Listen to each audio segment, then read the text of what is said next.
welcome. Over the Top Podcast. It's your boy HD in the house with the Over the Top Podcast crew. Who we got tonight? We got Q. What's going on, Q?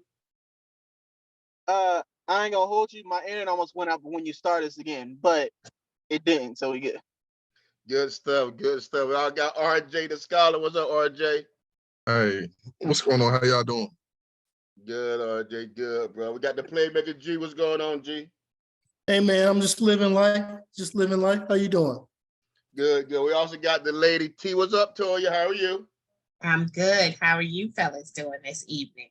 Incredible, incredible. And just a reminder, to all our listeners, new and old, this is the Over the Top Podcast. We're just a bunch of entertainers who just care about our community. You can definitely catch us on a couple of our platforms. We're on YouTube. We also on Facebook Live, a Facebook page, Over the Top Podcast Facebook page. And we also, every Wednesday at 6 p.m., guys, WDJY 99.1 FM radio. You can definitely catch us there also. So we just got a lot of things going on. We're definitely excited about the future and where we're going. So let's get the show kicked off. And with a Miss Ass Toya, what we got on deck, Toya? All right, I think we got a good ass Toya tonight. So, dear Toya, I'm a 49-year-old widower. It's been 5 years since my wife got her wings. Her battle was long, and in the end, she bowed out gracefully, and I've made my peace. I'm a father of 3, 2 in college now, and 1 in high school. I've set out on a path to start dating, and I love the way you say dating is so ghetto now. This is a hood I never thought I'd be in again, but I am here. I'm finding out women aren't the same anymore. There's nothing wrong with being successful, but does your success mean you don't need a man, or you belittle a man to make yourself feel better? The few dates I've been on, the conversation starts off well, and then it goes left. Either they talk about their money or what they don't need from me, or they get nasty and talk about sex. That I feel inappropriate to talk about on a first date. Am I old-fashioned? All I want to do is get to know someone as a friend first, and maybe it blossoms into a good relationship. Am I asking for too much from women nowadays? Why does it seem like women have become the man in the situation? Is this, I don't need a man for anything, mindset killing women from finding love?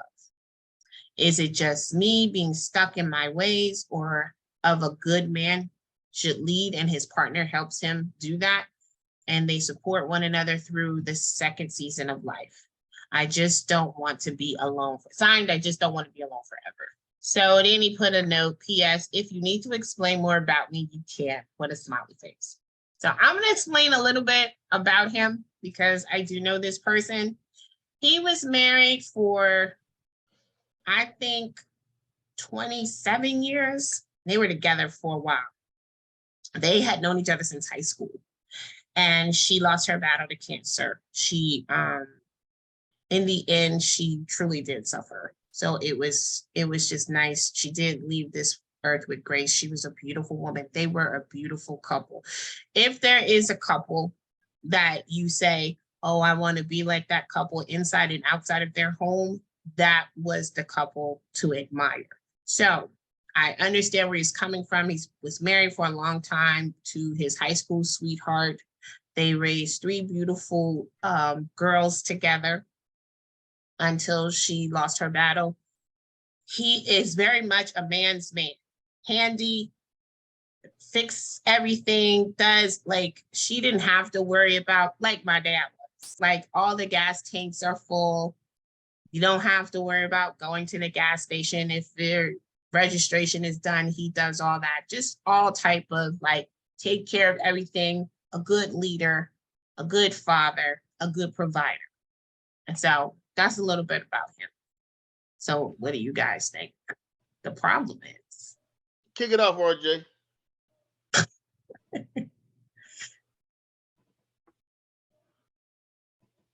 I haven't dated in a long time, so I'm a little unfamiliar. But in terms of just talking to females right now, I think what has happened is that people have become hard. And what I mean by hardened and cynical. The older you get, the more perspective you have. But the more perspective you have, the less ability you have to expand and you become rigid. And I think people have dug in on certain positions and beliefs, and I think we live in silos. And we have to get up out of those silos and be more engaged with people and understand that there are different points of views. You know, the one thing that was really beautiful about college is that we would sit down and talk at night, have these ciphers, and we would really kick around ideas. And in the midst of those ideas, we would kind of find ourselves and develop an understanding of who we were as people. As adults, you're so busy trying to provide for your family and your kids, you lose that ability to do that. So I would say one of the things that we've lost the ability to do is be functionally intimate in conversation and engagement. And that is what we need to rediscover. Cool. Quinn, I'm going to do so with this. hope, Okay, so okay, I want to say, so hopefully for him, he's able to find somebody that's a little bit old school. I know it's somebody out there. Q, I'm gonna go with this because I know you haven't been in relationship with 27 years, a lot of that good stuff. But I'm gonna come with you with this. Do you think it's hard to date women that's super independent now, or no? What's your thoughts on that, Ian? I have no thoughts. I've not dated a woman who's super independent. That's the best thing. Best thing I tell you. That this is not my lane. This question is not my lane.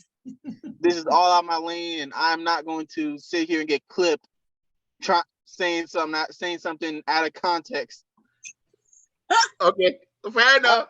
However, what I will say, at 49, you might be past your prime.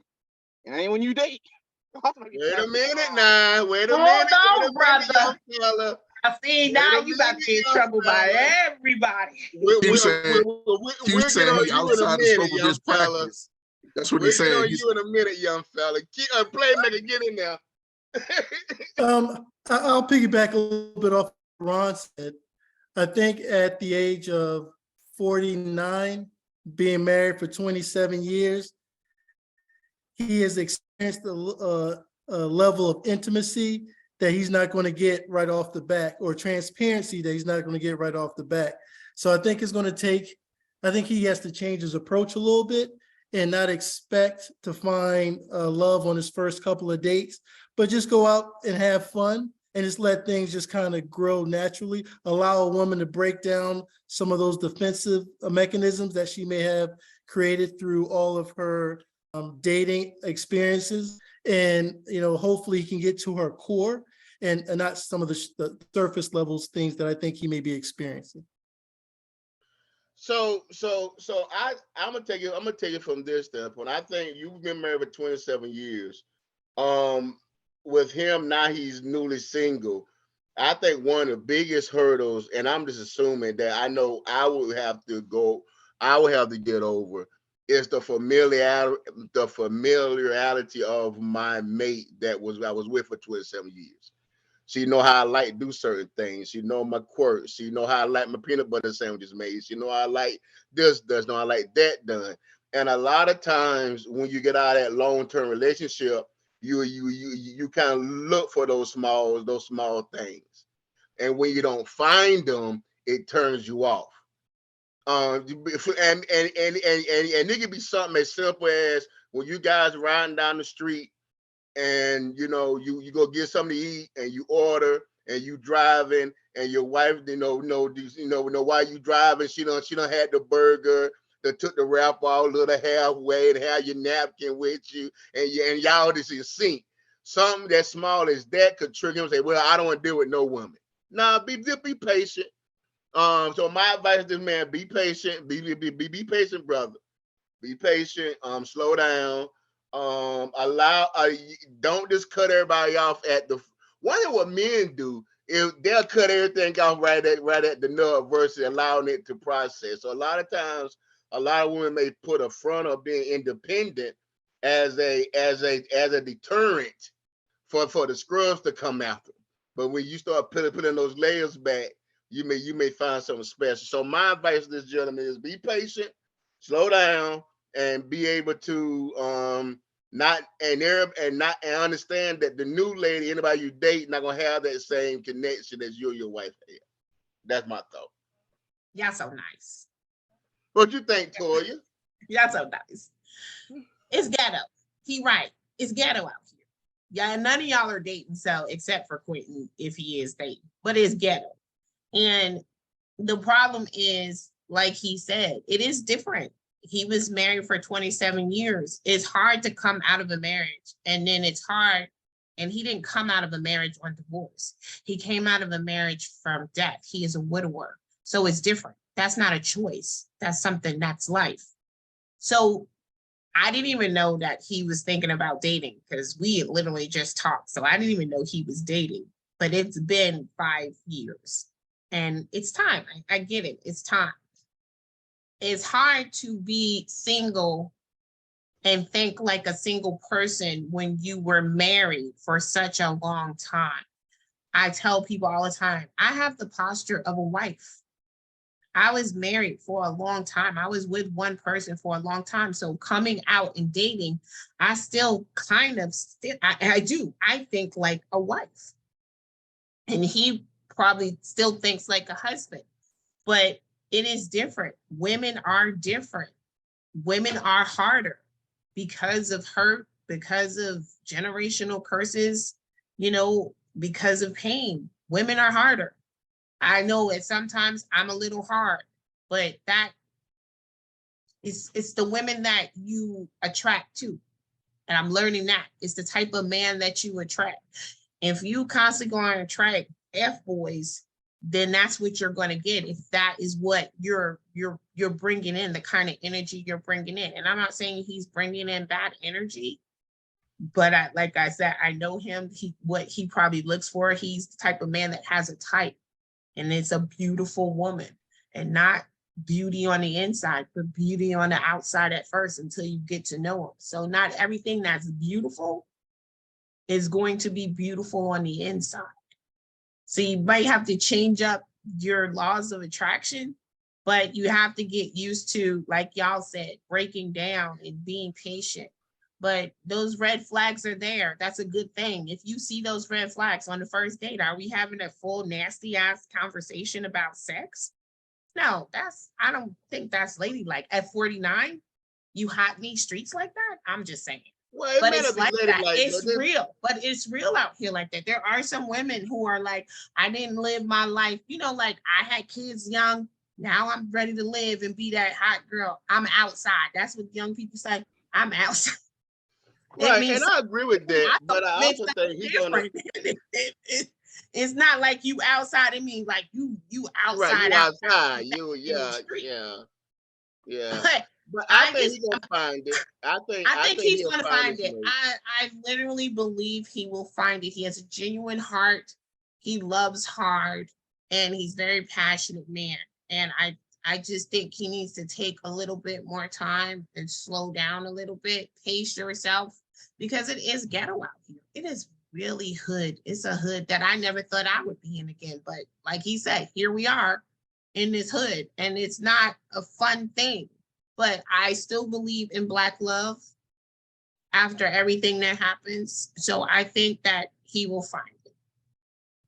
I think so too. I just think, this type of time here, and I guess the reason why we feel that we so nice, because as men, we always feel like, we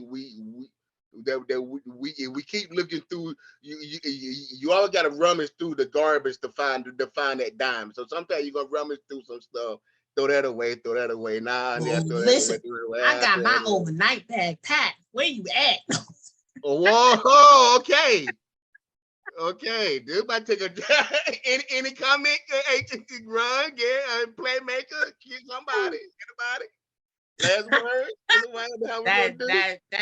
I think he's in he gonna be in the right space. Just go out, like Gary said, just go out and date and have fun, man. And the rest of that stuff,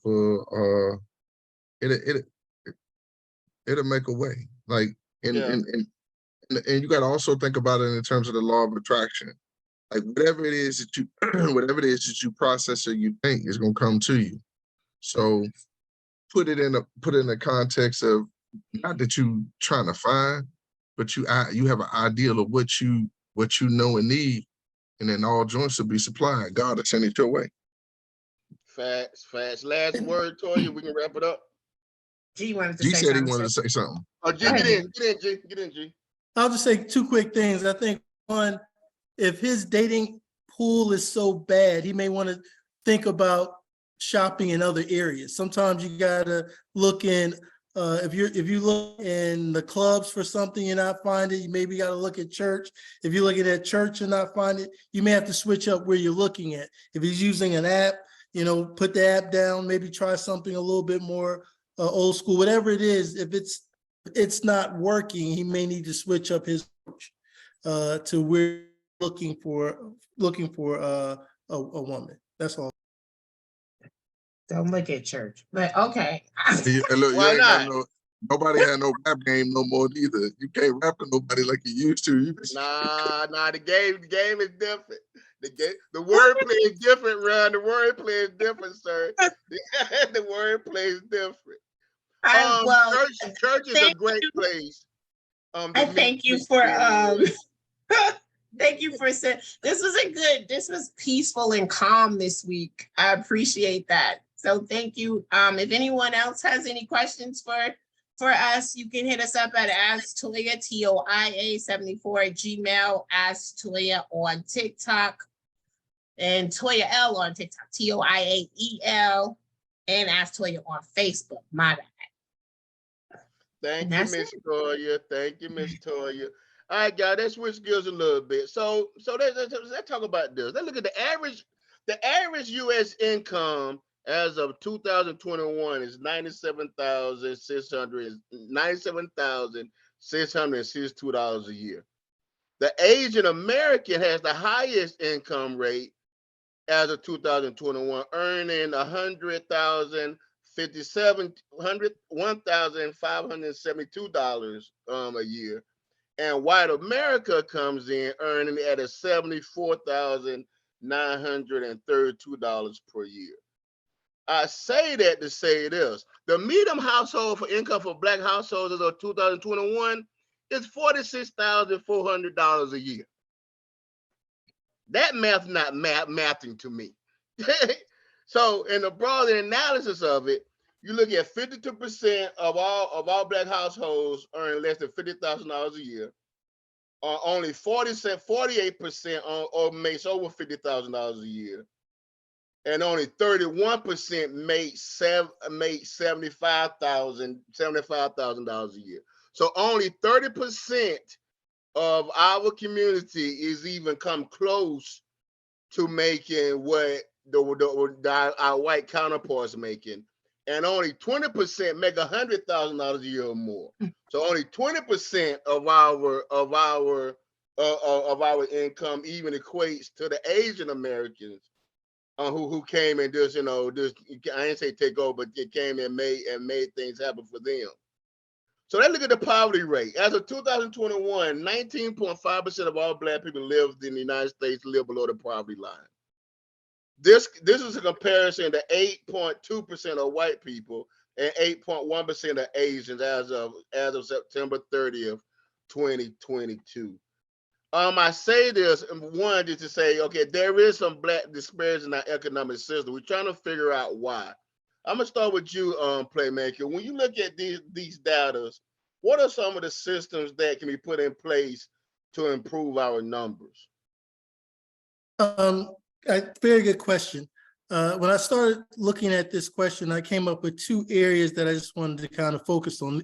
Now, there's more than just these two, but I'm just kind of focusing on these two. One is entrepreneurship. And I was looking at a study, and it says that African Americans own less than 2% of small businesses that have employees, and we make up 13% of the population. And I think when you really look at that, if we had our own businesses, that we would have an opportunity to hire our own people and to give them decent wages. When we look at some of the disparities between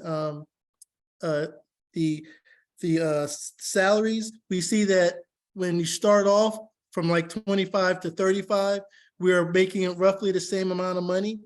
But then as we go from that 35 to 50 state, we are not moving at the same rate as our counterparts. And then also we have a glass ceiling that some of us experience. So we don't get to make as much money as some of our counterparts. I think one of the reasons why I like for some of you who are familiar with O.W. Gurley, who was one of the first first man to help with the Greenwood Project, which also is known as the Wall Street, how he started off just with one business in that area. Other people kind of flocked to that area. And then he even loaned money out to people to start their own businesses in that area. So I think we think we have to look at entrepreneurship as a way to kind of help our community as a whole.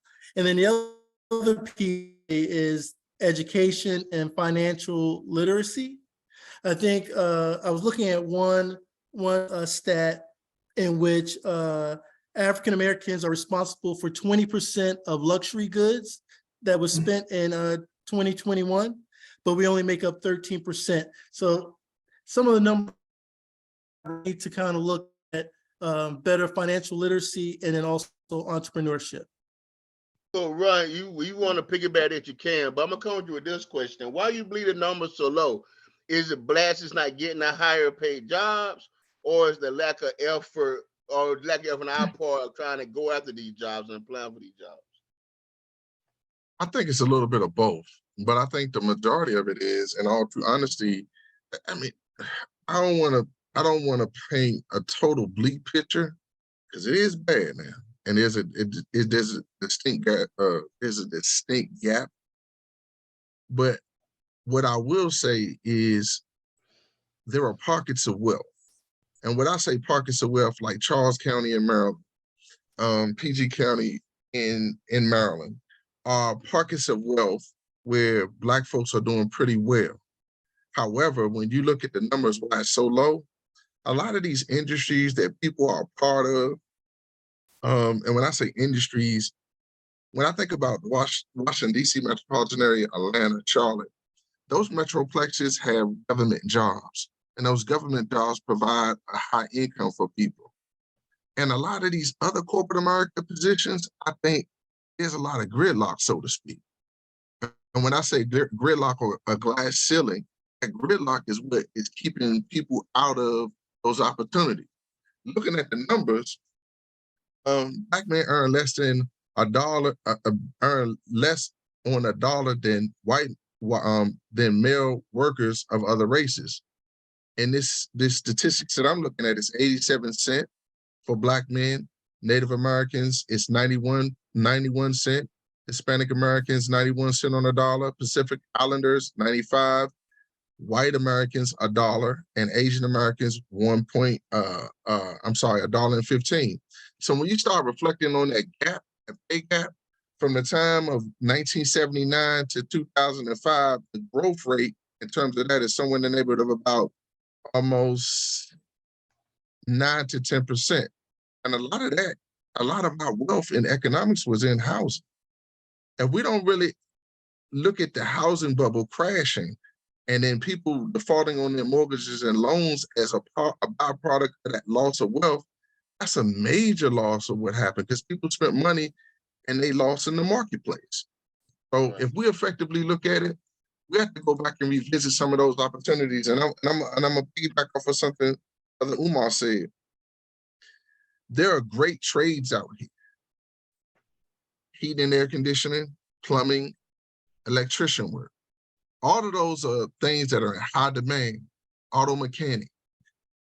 I think we need to shift our focus to a certain degree away from education and focus more on industries where we can nuts and bolts do some things and make some things happen for ourselves. My father's always had a job, and at points of times he's a pretty interesting character, but his skill outweighs any aspect of the things that they may want to do to get rid of him. So I say this to say, we have to look at different industries, and we have to have an all-encompassing view of how we can push ourselves forward as a race and a culture. That's my take. Q, I'm gonna come with you. You can feedback me if you like. But what are some of the challenges you have in as far as your generation as you preparing to hit the job force? What are some of the challenges you find that's going on as far as school wise, again, find a quality job? So again, I'll say I don't find this issue at all, considering I am full-time student. Although I am thinking about getting a job part-time eventually while I'm full-time, but school is a priority.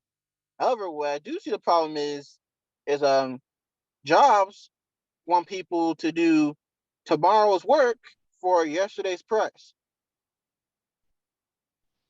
Okay. That's a bar right there. That's a He bar, said young what he man. said. That's Yeah, a that's bar a right bar. there, young man. Okay. Smiling on that. I like that. Run with that a little bit. Run with that a little. So see where you go. Run with that a little bit. Rent's up, food's up, inflation is high, jobs are still paying the same, and the jobs that are rising are raising the price of what they're making. And some places don't even pay their employees more, but still raise the price of what they're doing. I went to McDonald's, and McDonald's I used to get a large drink for $1.08. That was last year. This year it was $2 and change. Facts. Well, never again. And that I looked up, and maybe I found the wrong website.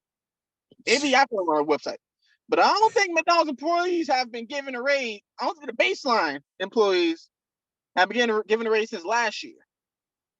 Well, I'm gonna go back to you because you did work a little bit at FedEx. What was your experience of the workforce? The hands-on labor, what was some of the takeaways you take from that position?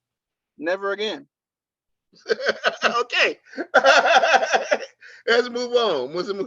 I just wanted to curious to see where you at. Hey, I wanted to say one thing though, Hank, Go ahead. I'm telling you this. One of the things that I heard people say when I was doing multi-level marketing, they said, man, listen, in corporate America and America, the only time you ever outpace what you earn is when you initially start a job. After you start that job, that's the only time they pay you for that level because you don't have the level of competency, right? But as your competency grows, your pay never scales to the level of competency that you had because you become better at what you do. And so as you become better, you outpace your salary quickly. Right. And that's essentially what is happening. That's what Q just said. Right. Bars. That would probably one of the for a young man who ain't got much to contribute, you probably had the best line of the show, sir. We're gonna mark that one. Tori, I'm coming with you with this because right here ahead, we should go back to our trades and go back to different hands-on positions. But what if I'm asking this way? Have we got to the point where there are certain jobs that, as a race, we're just not gonna do? Nah. I mean, we always gonna try to work, and I think too when we look at when you say the numbers, but when you look at the facts about why it seems that way, because we're those lazy Negroes. It's actually it's actually that it's a systematic. We have higher unemployment rates. We have fewer job opportunities. We get lower pay. We get poorer benefits. We have greater job instability. These are statistics that have been proven. And now, even if we did want a job, so say we wanted a job in the field, which if you are down and out, and we have been down and out for so long, we will take anything for the most part, but we can't even get that job because it's cheaper to pay undocumented workers than it is to pay Black people. So we just aren't getting the jobs because of disparities, because we are behind. And like G said, if we practice more entrepreneurship and give out jobs to each other, then we'll get back to where we were at one time. If we learn financial responsibility. But this is where they want to keep us, because if you keep us here, we can't own anything. We can't run anything. We can't, buying property, buying land. These are things that we need to teach our children. We need to teach at early ages and show them. But we have to teach the people our age and younger now too, because we're at a point where we can't find those jobs. I do agree with Ron with saying that we need to get back to the skilled workers. And now a lot of Black teachers are teaching that. Like, everybody is not for college. College is not for everybody. And there's a lot of money, like you said, and have that in trucks. If you a trucker right now, then you're making pretty good money. And then if you own your own truck, you paying insurance and gas out the butt. But if you're contracting yourself out and you know how you're doing it, then you're making pretty good money. So it's not that we don't want to work. We're not taking particular jobs. We can't even get the worst job because of undocumented, people. Yeah. So to kind of piggyback on it and to kind of respond to what Gary said earlier, one of the biggest equalizer for the gap of our income gap was really supposed to be education. Supposed to be going to college. But look at these stats, man. So there are more than 4.5 million African Americans alive who hold a 4-year college degree. That's a large number. Well, semi-large, but that's a solid number. Hold a 4-year college degree. Out of 4-year college degree, what they found out was it didn't get them a better job when they graduated. What it got them is in debt. So that's the issue is not going to college for Black Americans for likely to require going into debt at a larger amount. 86% must borrow towards bachelor's degrees. Black students who make it to graduation end up owing nearly 50% more than the white graduates. And this is according to the Brookings Institute. G, I'm coming with you with this. What can be done by college students to increase higher pay and good jobs upon graduation? So very good question. A lot of different ways to go with this. I mean, I think one of the things is college that people are selecting.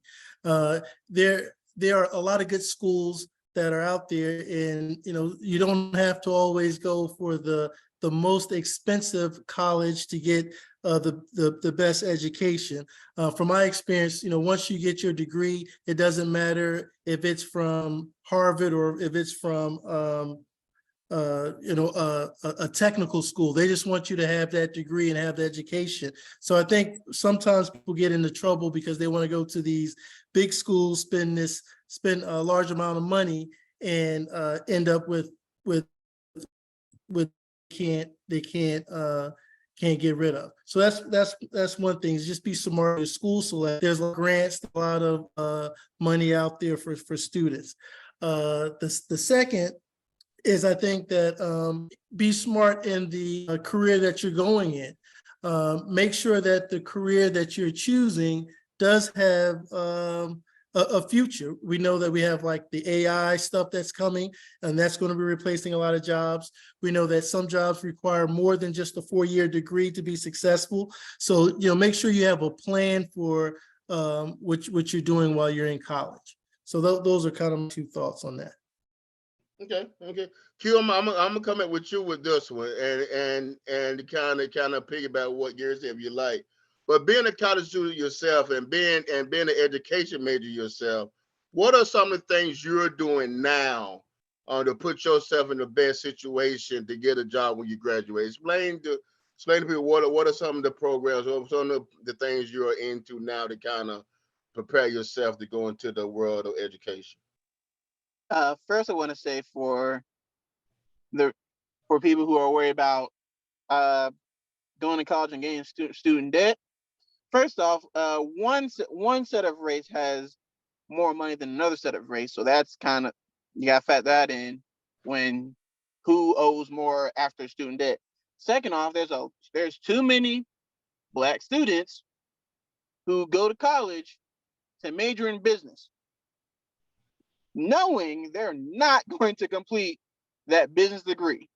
They're going there to learn what they need to learn about business, but a lot of them go in there with a lot of them go to school with their own with the business already, knowing they're not going to finish it. Because once their business pops off, they're going to drop out of school, and they're going to have that debt there. Second, as far as what I'm doing, simple, focusing on my schoolwork and less on outside interferences that can affect schoolwork. I go to class, I do my work. I'm in organizations that help with my major. What are those organizations? If you don't feel like sharing, I actually don't feel like sharing because I don't know how much I can say about those organizations on the radio. to say less. Okay. Okay. I will ask what I can say about it on the radio, but I don't know what I can say about it on the radio. You can mention the name of the organization. They're no secret societies and that now, but that's fine. I don't know what I can and can't say.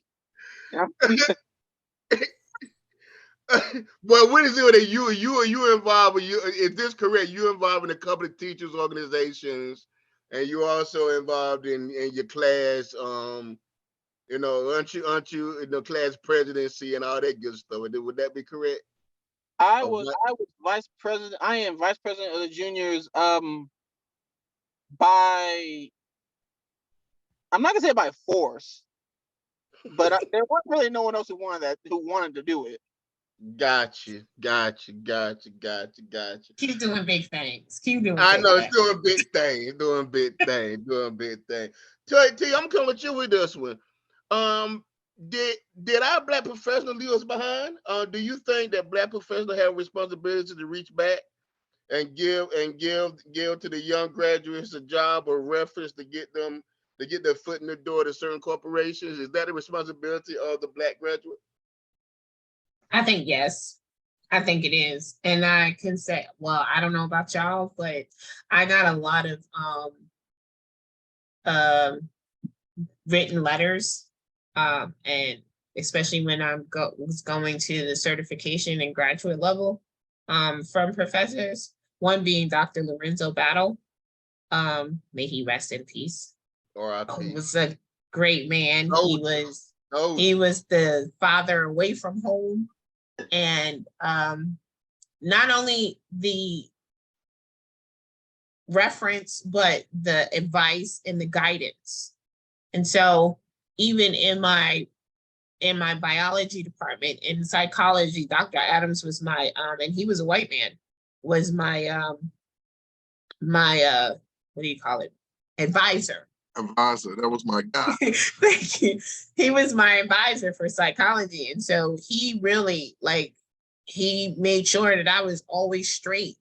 And I think that's a great thing about going to a HBCU, because your professors treat you like you are one of their children, and they help. Our motto is you enter to learn and you depart to serve.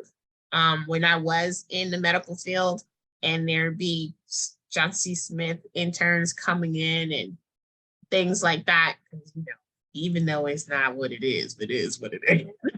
You're going to help out a fellow HBCU student. You're going to reach in and help them out and guide them to where they need to be, what you need to do to get where you want to be in this hospital system. And so I think it is our responsibility. It's our responsibility to help our young people out. The OGs, if you were from the streets, would guide you to get off the streets back in the day and not become what they became, even though they was out there hustling. But they didn't want to see you doing, because they saw potential in you. We need to see the potential in one another and spearhead and guide our young people the way our ancestors guided us. I know I like to do this from time to time, but I know I got the greatest team in the world, so I can always switch gears and jump off the reservation a little bit. And you guys are lift me up. Well, I'm gonna go with you with this one. One of the things we talk about is Black-owned businesses. why can't we talk about it? And then we get in a couple of then we start our business, and it's always a fight amongst each other over price, over quality. What are we missing? And when we run our black business, are we overcharging? Are we undercharging? Are we missing the mark? Are we not doing the quality work? Or did we get the backyard mechanic who will work on it? Then as you hold it for 2 weeks and your stuff break down. What? Why can't we get this black ownership right? That help me with that. The issue with ownership is mostly rooted in our inability at times to understand the importance of a collective. And the collective, there was a quote that I had on my Facebook page for a long time. Together we travel further faster. That's the African proverb, right? And so in the thought process, when you look at it, our struggle more than anything else is understanding the collective. And there was a gentleman who did an Instagram post, and it was so deep when he did the post, right? He looked at some Mexican, well, he said Mexican Americans, but I'm gonna say Hispanic Americans, right? And they had brought a home, and they went into the home, and all of the men in that skilled trade came in and took that home, which was completely dilapidated, and rebuilt it within a day or two. And they actually stayed there until they fixed it. And then eventually either moved the family in or sold it. I can't remember which one. But when he looked at that house, saw something that was really powerful. It was the power of the collective. And what we've actively lost, we brought the Kool-Aid. We've drunk the Kool-Aid. Greenwood, Tulsa doesn't happen without collective. Durham doesn't happen without collective. H Street in DC, U Street in DC doesn't happen without the collective. All these Black business centers don't happen without the collective. However, what we have lost is our sense of self and community. And it used to be the church. That 501c3 and the government coming in and being our daddies and our mamas has affected us in a major way. What we need to do is get back to the place of being self-reliant and understanding the importance of being our own infrastructure. If we do that, then the economics, nobody can essentially take that away. And I'm gonna say this, and I'm gonna put this out here. There have been a number of times where African Americans have spread their wings and started businesses, and they've been shut down by the government. So what our job as a collective is to learn how to do is to function with inside the system, manage and navigate the system, and draw attention to our businesses so they can't. Interesting point, Gary. I mean, Playmaker. We talked several times. Hey, we became too individualized when it comes to our own businesses, or when it comes to our dealing with our own and doing and getting the work done, or contractor working. We came to self-absorbed and not community-based. I guess I'll piggyback a little bit off what Ron said. I think that we do need to work more as a group, as a unit, and not as individuals. I think going back to the first part of your question, if you're not satisfied with the service that you may be receiving, have a conversation. Hey man, I would love to support you, but these things not up to quite the standards that I'm used to, and give the person a chance to respond to that. And then I think another thing that hurts us is that because we're dealing with each other, we think we deserve a discount. It's like, hey, I know this person is doing well, so therefore I don't believe I should get full price. Maybe I should get a 10% discount or a 20% discount because it's my friend or somebody in the community, and not feel like they have to pay full price. So I do think that we need to understand that business is business, and respect the individual that is trying to run a business, and try to help them grow their business within our community. JT, you're a business owner. What are some of the ways that you can assist in that bridging that gap or bridging the understanding? 'Cause I know your price is the price. You don't want to try to nickel and My dime you. But price, what are some? my price is my price. No. But what? But No, what are so some? here's one thing that I do in my business, because here in Charlotte, I find that a lot of Black business owners, we do work well together here. Now there might be a few, but there's always, small ones out of the many. So there is a Black business ownership, co-op and things like that, and getting the word out and supporting. So there's a Black smoothie shop up the street. And when you go into this shop, it's an awesome thing. All natural. The smoothies are $10, but it's worth that $10. I'm not going in there and saying, oh, give me this and come on, brother, hook a sister up. No, it is worth that $10. That is how, he puts, if I made this smoothie at home, I would taste everything that I don't want to taste in the smoothie at home, because I have a problem with turmeric and doing turmeric at home. But when I go in there, he does the turmeric. I watch him put the turmeric in and I don't taste it at all. So I'm going to pay that $10. But when you walk in, there's a board where you can write down your website, your Instagram, your whatever. And then there's a table for business cards. So you can leave business cards on the table. And when you come in, you automatically are drawn to these things. So of course I put my cards on the table, but I look at how many Black business owners are in this one area that come in and leave their business cards. And he says we have to support one another. And that is his goal. And that mindset is what probably helps him not to get argued with about the prices of those good ass smoothies.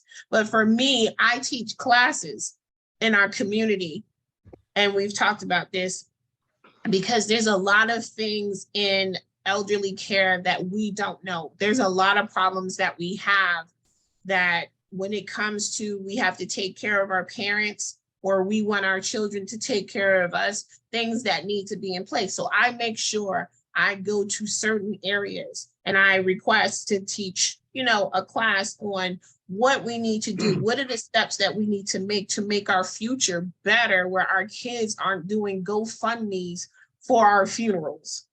What things we need to put in place. And these are things that as business owners, if you can educate, then educate our people. Get them out of that crabs in a barrel mind state, I want to say, so that we're not losing in the end. And this is how those co-ops, like Ron said, we need to come together as a collective, because that's how it used to work.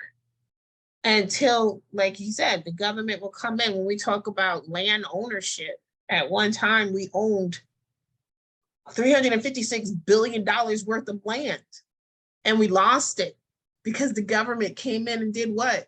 They don't want us to win. This is why we're not winning. We got to get back to winning. Facts. Kim, I'm coming to you with the last question, because you hit some on the head that I thought that the people need to hear. You say, you got college kids that's going into school, going to college, but not having the intentions on finishing. How do you view that, and what are some of the things that you can do as an example to those that kind of tell them, if you're gonna get in and stay the course? What are some of the things you do quickly? There's nothing I can do about that. I can tell them all I want. Hey, finish school, do this, do that. But if a kid's going in for business and their business pops off, who am I to tell them to finish school if they're about to make more money than I may ever make? Who am I to tell them that? Yeah. I can say, hey, they degree for later, but if that degree gets in the way of them making six figures right then, go make your money. College will be here later. You're gonna have to pay for it now, but it'll be here later. Okay. All right, guys. We're gonna wrap it up. We're gonna do the round table. Can I say one thing, Hank? Yeah. G said something that was real powerful. He said 13% of the 13% of the population that we bought 20% of the luxury goods in America. Hmm. Imagine if we took that other 7% and put it into something that was a collective or the power of purchasing things. And the one thing that I found is that the friends that I have that live in certain pockets in this country have a lot of disposable income. They'll go to a bar and run $150 tab like it ain't nothing. Yep. Yeah. Now, $100 tabs over here. it- Like it I'm ain't just nothing. that's what I'm saying. So when you when you reflect on that, We that's wasting money. That's money that could be put into the community or collective businesses they can have. I'm gonna say this and I'm done. But thank you for giving me the opportunity and the floor to say this. My father, when he was a young man, hung out with some dudes and said, "Man, dang, man, I wanted to buy a laundromat, but they told me not to do it." My father retired about 2 or 3 years ago. He has all right money for retirement, but it wouldn't last if he lived a substantial amount of time. But that one that laundromat could have led to 2, could have led to 3. If you think about the laundromat, I seen this lady. She said she making in the article. This lady's she went from washing people's clothes to making 24 grand a month. Yeah. That's real money, bro. It's So That's real generational hustling. wealth. That's real hustling. Playmaker, last word on your end, sir. Mine is a little bit off script. I went to vote today, and one of the positions on the ballot was sheriff. And it made me think, a lot of people are talking about police reform, but they're not going to vote in their small local elections. So I would say, make sure that you're paying attention and vote in your local elections. T, last word for the night. My last word is a little personal. I just want to give a shout out, kind of thought, to my South Orange Maplewood crew. My day ones, we lost a mom this week, and you realize that you grew up in a time, in a place when you walked into somebody's home, that mother became your mother. She would cook you food. She would make sure that you were staying out of trouble, because we lived in a community of whiteness. And as Black children, we needed to be protected at all times. And we were, by the parents who houses we walked in and out of. It is a blessing to have friends for over 40 years. And I just want to tell my love, Jody, that I will miss Miss Grace like she was my own mother. Thank you for the protection. Perfect. Q, you got a last word. LGBTQ lives matter, Black lives matter, everything lives matter. Those things are not political. Those are basic human rights. If you think they're political, I need you to look in the mirror and ask yourself, who is this person in the mirror, and why do they not care about someone's basic human rights? Facts. Hey guys, the old expression, and I teach my I taught my children. I know they're about tired of hearing it, but it stays true, especially when you come to economics. If you do the things you're supposed to do when you're supposed to do them, the day will come where you can do the things you want to do when you want to do them.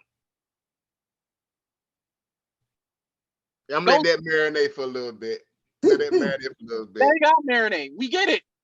Everyone gets it. The people who listen to the show gets it. And on that note, guys, like always, may your next move be the game changer. Peace.